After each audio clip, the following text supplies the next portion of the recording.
How can it actually be that 600cc sport bikes outperform so many other bikes with larger engines, especially when it comes to power? Displacement is not everything, and there are so many aspects which define how much power a motorcycle actually has. I will show you now how power is calculated, then how power is generated in a motorcycle engine, and last but not least we'll come to the 600cc phenomenon, the reasons why 600cc sport bikes are so unbelievably good at it. When you have two different motorcycles with exactly the same weight and one has more power than the other one, then the motorcycle with more power can accelerate faster than the other one.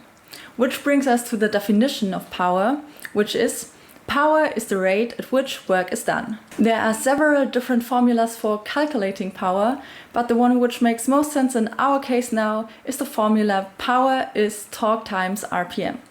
You may know this formula with different factors in it, but those only matter when we calculate it with units, for example horsepower. Power can be measured in horsepower or kilowatt. But it doesn't matter since there is a factor between the two and you can easily convert one to the other. But what is torque and what are RPM? Torque is the rotational force generated by the engine. RPM, on the other hand, stands for revolutions per minute. It is a unit of measurement used to describe the rotational speed of an object, typically an engine or something else that is rotating. RPM indicates the number of complete rotations an object makes in 1 minute. In our case of an engine, it's the crankshaft which makes the revolutions. Since the formula is power is torque times RPM, torque and RPM are the two crucial factors which determine the power output of an engine. Which brings us to part 2, the generation of power in motorcycle engines.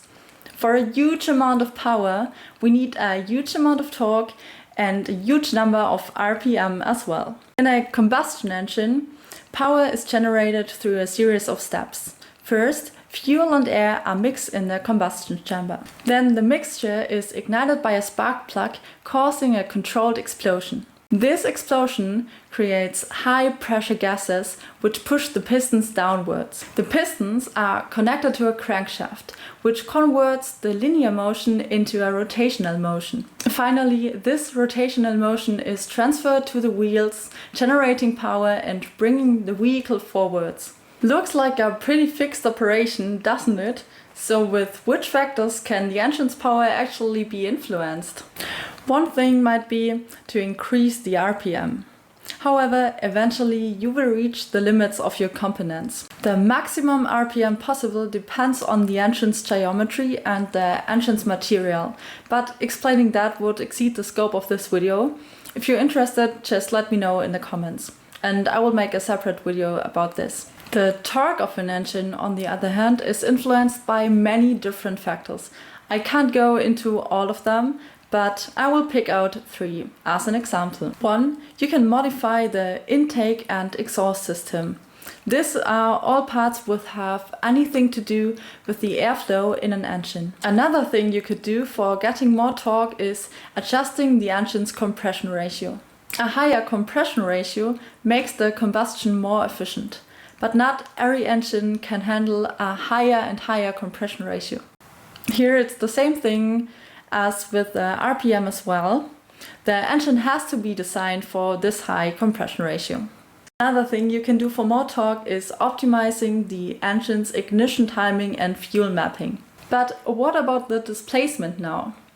The more displacement you have, the more fuel you can get inside of your engine, and the greater the explosions will be.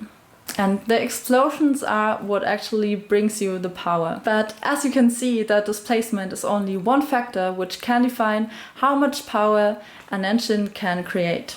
So let's come to the 600cc phenomenon.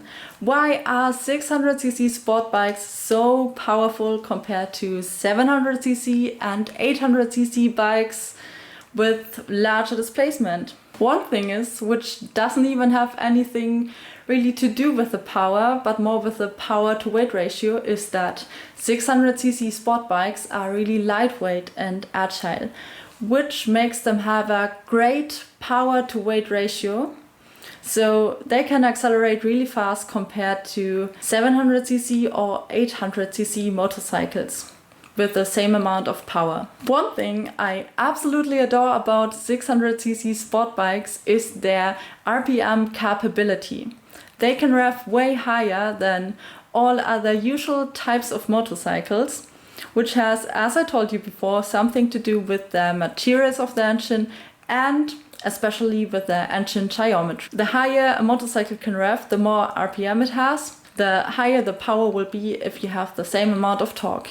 600cc sport bikes are originally made for the track, which makes them have advanced technologies and design. This means that the engineers have given everything for getting more torque out of these fascinating engines. So compared to non-sport bikes, they've given way more thought about the intake and exhaust system, the fuel mapping, ignition timing, and also the compression ratio. Since I love 600cc sport bikes, there will for sure be more videos about this topic. If you're interested in something specific, just let me know in the comments.